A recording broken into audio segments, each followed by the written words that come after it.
Welcome to the deep dive. Today, we're going to be looking at the world of blended families. Okay. You know, those sometimes bumpy transitions. Right. And we're doing that by looking at some excerpts that you've given me from a novel. Yeah. We're going to be getting into Nick's perspective. Okay. He's a college-aged guy dealing with a new step-family. Right. Expert speaker, buckle up. We're about to get into some serious step-sibling rivalry. Absolutely. Blended families are so fascinating. Everybody's just trying to figure out where they fit in. Right. Let's see what Nick can teach us. Okay, so we're dropped right into the moment Okay. where Nick meets his new stepsister, Noah. Right. And I gotta say, his welcome wagon's a little rusty. He's clearly not thrilled about this whole new family situation. Right. In fact, he even tries to use his dog, Thor, to intimidate her. Oh, wow. Talk about awkward first impressions, right? It's more than just awkwardness, though. Yeah. Nick's behavior is probably reflecting something deeper. Okay. He's grieving the loss of his old family, and at the same time, he's feeling threatened by this new person. Yeah. Using Thor even jokingly is a classic power play. It's a way to try to control the situation when you feel powerless. It's funny because he thinks he's being all sly and intimidating. But when you read his internal monologue, it's like childlike glee, almost, Right. when he sees that she's a little afraid of the dog. That's a classic sign that he doesn't really know how to process his emotions. He's going back to what worked when he was a kid Right. because he just doesn't have the tools to deal with it in a healthy way. He doesn't know what to do with all these feelings. Exactly. But Noah throws a wrench in his plans. She does. She grabs a frying pan to defend herself. She's not messing around. Talk about a first impression. It really subverts your expectations. Right. You can tell right away she's not going to be a pushover. Nope. She even straight up refuses to be called sister, Wow. letting Nick and their parents know exactly where she stands. That really says it all. It means she rejects this whole family structure they're trying to force on her. She's drawing a line in the sand saying, I'm me, and I'm not going to just be absorbed into this. It's so fascinating how they're both reacting to this new family dynamic. Yeah. But with totally different approaches. Totally. You've got Nick, outward aggression, intimidation. Right. And then Noah, who's more guarded, Yeah. but clearly not backing down. It's like they're mirroring each other's anxieties, but expressing them in opposite ways. Okay. You know, Nick's acting out. Yeah. That's pretty typical for teenage boys. Right. And Noah's internalizing everything. So she seems really stoic. So we've got this clash of personalities, but then there's these little moments that suggest maybe there's more going on beneath the surface. Oh, those glimpses of vulnerability. Right. Like when Nick notices Noah's freckles and he seems flustered. And then later when Noah tries to be nice to Thor Oh, right. and call him over. It's like they're both looking for a connection, Yeah. even though they're pushing each other away. So interesting. You know, it fits with attachment theory. Okay. Even when we resist, we still want to feel secure. Especially in times of stress. Exactly. So we've got this underlying tension, and then things escalate when they start talking about family dinner. Oh, yes.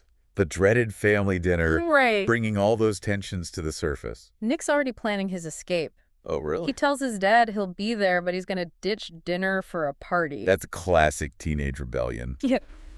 Like saying you can't control me. Right. But what's interesting is that Noah also tries to get out of it, How does she do that? saying she has too much homework.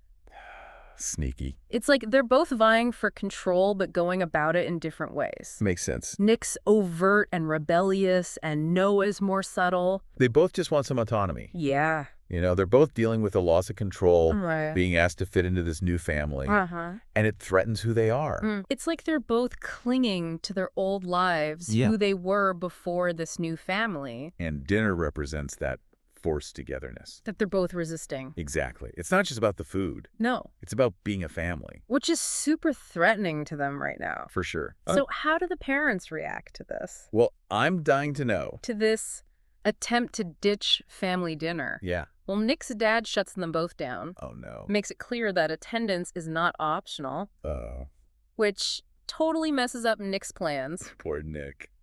puts Noah in a tough spot. Right. Their reactions are interesting. Oh, yeah, With yeah. sighs, you know, like a mix Yeah. of annoyance and resignation. Yeah. But Nick What does he do? puts on his good boy mask Oh, he's such a good actor. and says he just needs time to shower before dinner. Oh, so manipulative. He's such a good manipulator, Right? playing the obedient son while plotting his escape. So smart. It's all calculated. Classic triangulation, using someone else to get what you want. Yeah, so Nick's playing the game. Yep. And Noah's stuck watching. Knowing she can't play. Right. She doesn't have the same power. And that power difference is so important. Right. Nick has the advantage of being the biological son. Yeah. He gets that automatic authority. Which makes Noah's defiance even more impressive. Right.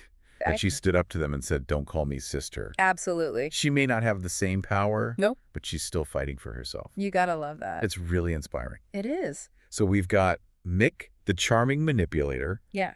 And Noah, the quiet but defiant observer. It's a great setup. And then somewhere in between, you've got the parents. Right. Desperately trying to hold this fragile new family together. And don't forget Thor. Oh. Right, the dog. He's picking up on all the tension, too. Yeah, he's like the family barometer. For sure. If he can feel how tense things are. Great. Imagine what it's like for Nick and Noah. It's a pressure cooker. And something's got to give. Right. But is it going to be destructive? Or could it be a breakthrough?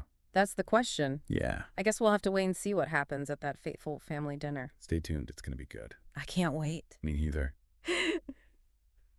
Welcome back to our deep dive into the world of blended families. When we left off, Nick and Noah were locked in a power struggle with their parents over a simple family dinner. Yeah, it's amazing how something as mundane as dinner can become a battleground. Right. Especially in a family that's still trying to figure out its own rhythm. So true. Okay, let's rewind to Nick. Yeah. Remember, he agreed to the dinner, but he's secretly planning to ditch it for a party with his girlfriend. Oh, right. He's really trying to play the system. Nick is a master manipulator. Even if it's still a bit clumsy at this stage, he's testing the boundaries, Yeah. trying to carve out a space for his own desires. But he might be underestimating Noah. She's not one to be easily fooled. You're right. And she's got her own reasons for wanting to escape this forced family fun. That's a great point.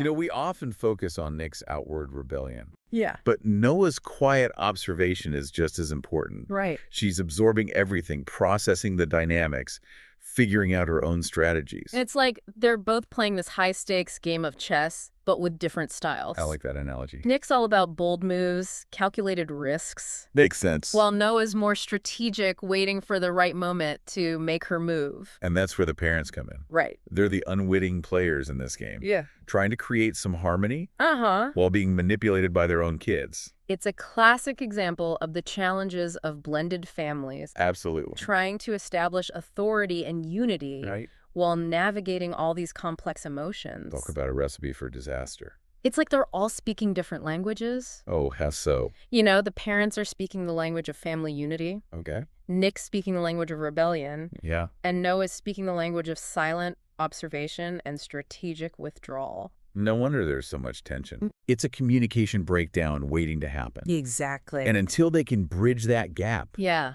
that tension's just going to keep simmering. Okay, so we've got this pressure cooker of emotions building. Uh-huh. And now we've got this business party thrown into the mix. Oh, right. You mentioned earlier that it could be a turning point for Nick and Noah. It might be. What makes you think that?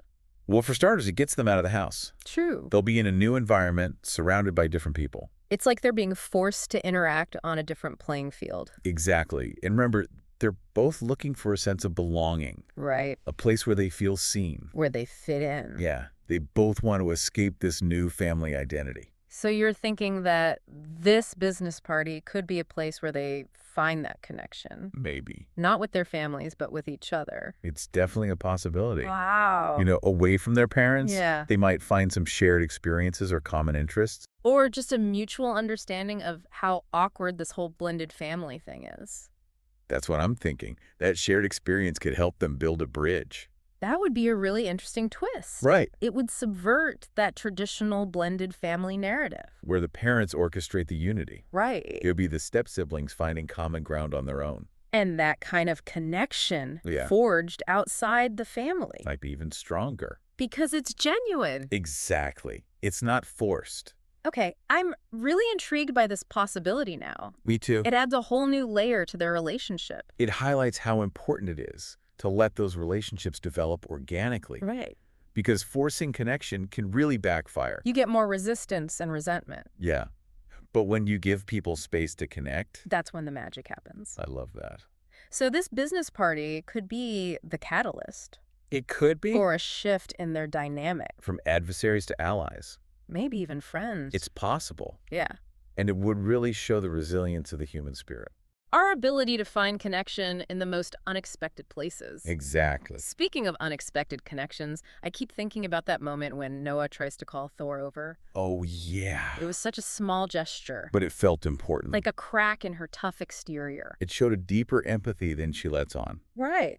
You know, it also fits with what we know about animal-assisted therapy. How so? Animals can really help people connect emotionally. And reduce stress. Exactly. Thor's like the family therapist. I love it. He's picking up on everyone's anxieties. And maybe even helping them process their emotions. In a way they can't do on their own. That's a great observation. Yeah. Animals are like emotional barometers for families. They can sense the tension. They offer unconditional love. And they create those opportunities for connection. That we might otherwise miss. Okay, so we've got this potential for connection between Nick and Noah. Yeah. But we also have Nick's girlfriend, Anna. Right. How do you think she'll factor into all of this? Well, from a family systems perspective, Anna adds another layer of complexity. She's an outside force. Exactly. She could stabilize things or destabilize things. It's like she's a wild card. Totally. Will she support Nick? Help him through all of this. Or will she make things worse? Add fuel to the fire of his rebellion. We'll have to see. It's fascinating how seemingly unrelated events can impact a family. It's true.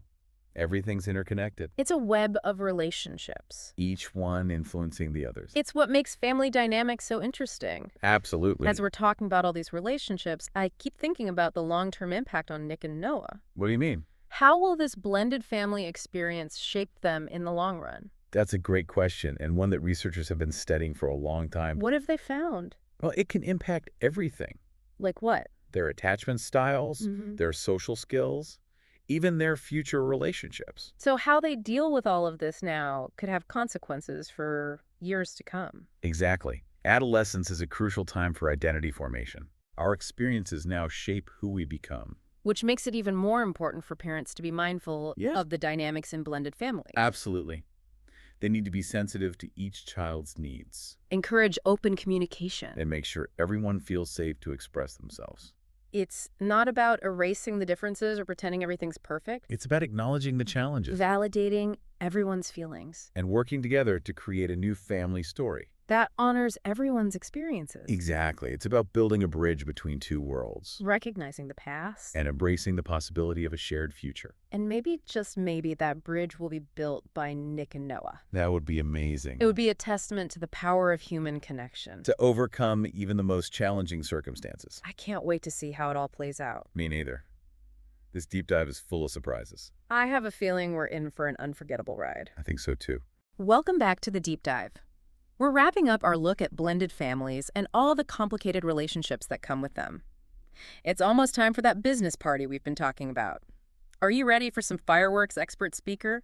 Absolutely. The tension's been building all this time. I'm really curious to see how this change of scenery might change things between Nick and Noah. Remember, they're leaving that battleground of the home and going into a more neutral space. It's like they're being put on a whole new stage. Right.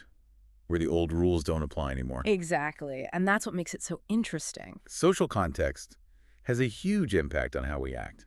You know, this business party could give them a chance to see each other in a new light. To step outside of those roles they've been playing as step-siblings. So they might actually connect in a real way this time. It's possible. Shared experiences can really bring people together. Right. They might end up bonding over how awkward it is. Yeah. Or even discover that they have things in common. It's true. Both Nick and Noah are looking for connection and a place where they belong. They're trying to figure out who they are in the middle of all this change. And that shared experience of being the stepkids at this grown-up party could be what they need to build a bridge. Exactly. It's like they're both outsiders trying to figure out where they fit in. Okay. I'm starting to see how this party could be a real turning point. Me too.